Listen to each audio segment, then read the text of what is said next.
Hi there, this is Roby here. Today we're looking at the awesome Pod HD Bean, which is sat right here on my desk. What we're going to do is we're going to give a quick overview of how you navigate around the controls on the bean itself to edit tones. Then we're going to create up a couple of tones or presets, and then we're going to just demonstrate them a bit.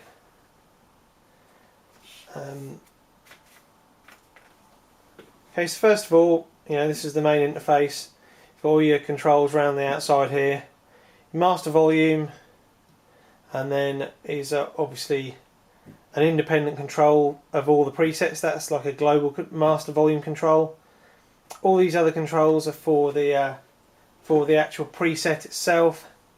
The tweak control is a little bit unique to the bean, but we're just going to focus on a few particulars.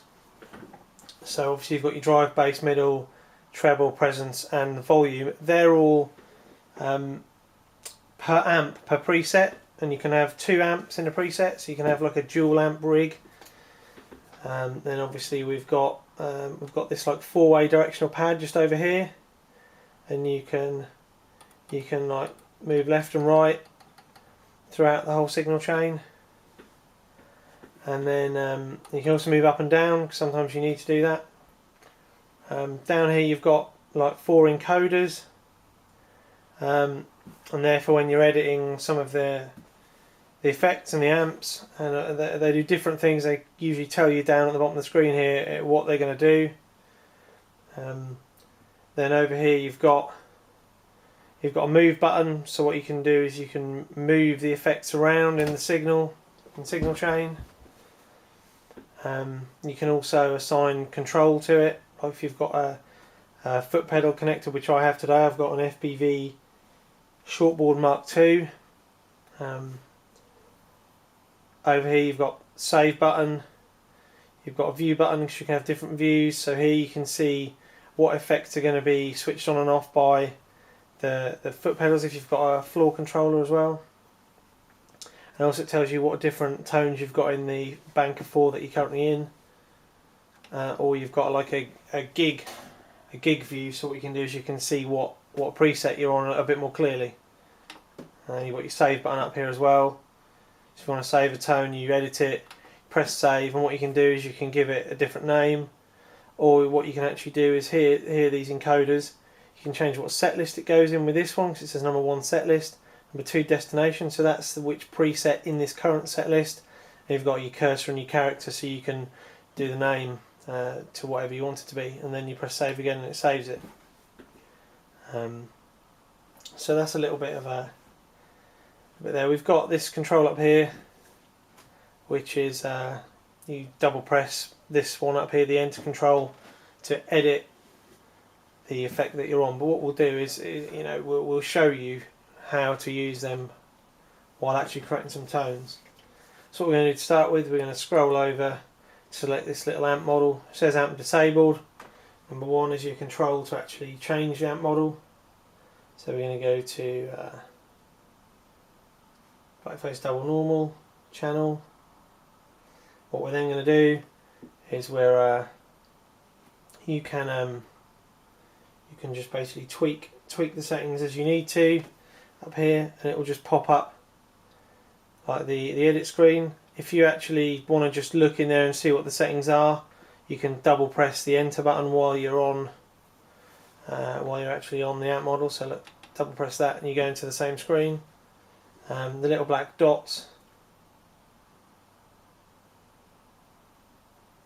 show you what the currently saved preset has. They all say 0 at the moment because the save preset doesn't have an amp model in it.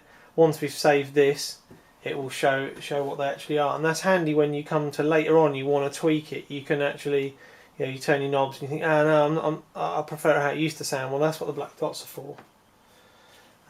So basically what we're going to do, we're just going to tweak this up to a few settings that I know off the top of my head. Middle, get that about 70ish. That should be okay for that one. Then what we're going to do, we're going to press view. That'll take us back into the main view.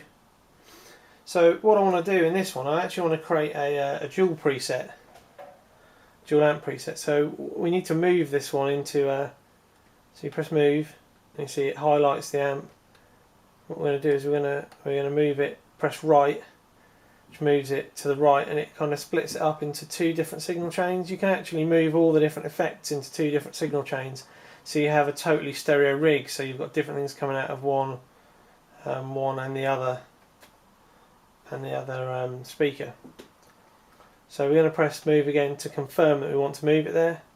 I'm going to move down to this other amp, this disabled amp that's just appeared, and we're going to use number 1 encoder, and we're going to select Highway 100, and what we're going to do with that one again is double press enter, takes us into the edit screen. Now what you'll notice is there's two sets of controls here on the screen, but there's only one set of labels in the middle.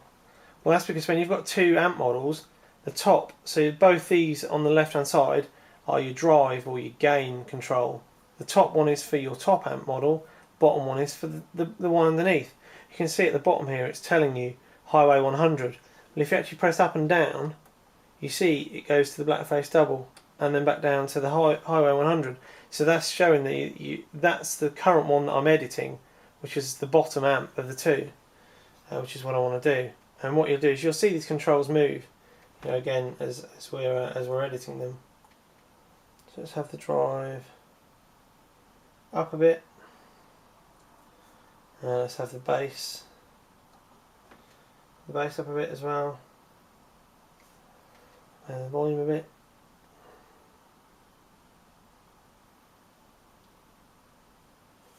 Yeah, that should just about do it. Obviously when we try this out in a few minutes, see how it is, we might want to come back in here, might want to change a few things. Press view again to go back to the main screen. So what we're going to do now, we're going to move over here, turn number 1 encoder, goes to dynamics, and it selects a noise gate. Well, that's what we want. It's already selected, double press enter. I want the, it's not a high gain rig, so the threshold doesn't need to be that high. Set down to 20, maybe in case you're using single core pickups.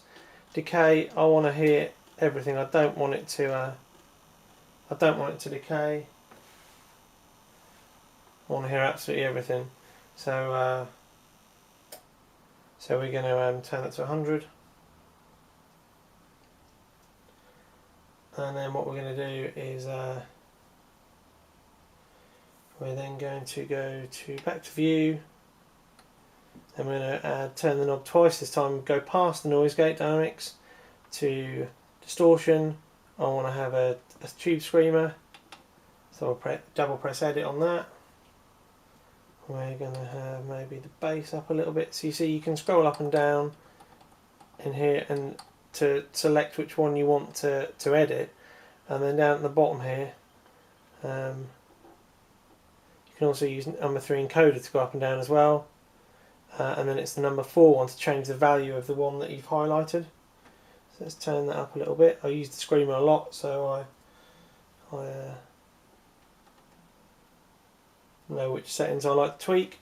It's a pretty subtle difference. You may well not hear much difference, but yeah, I prefer it just a little bit different. But the defaults are pretty good. They're pretty good.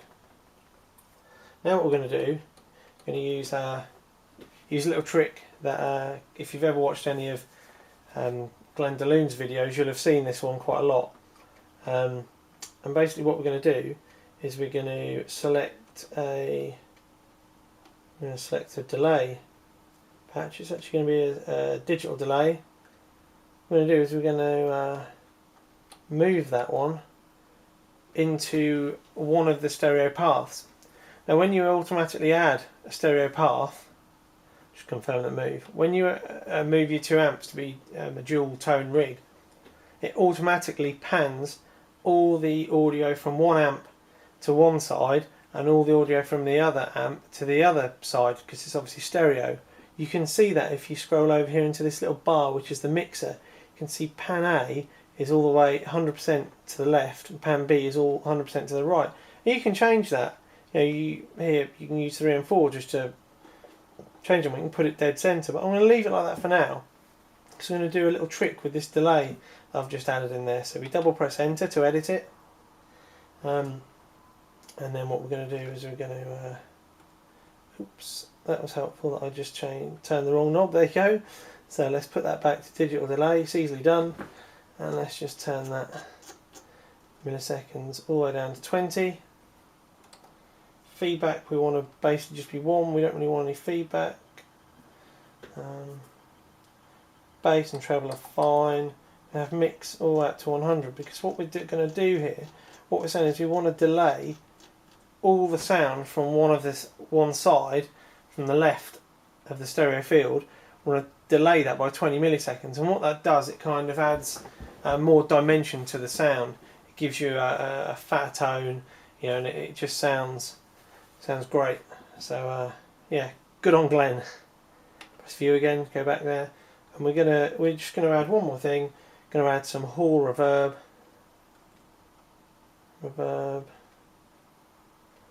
hall, and then what we're gonna do is we're gonna go.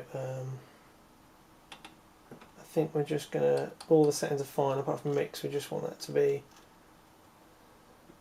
a bit low, down to 20. It should be fine. View, go back. I'm going to save that now before I try it, and we're going to see how good it actually sounds. Let's just call it new tone 1. Yeah, I could go through and edit it, but I need to get playing, I think, to show you how this sounds.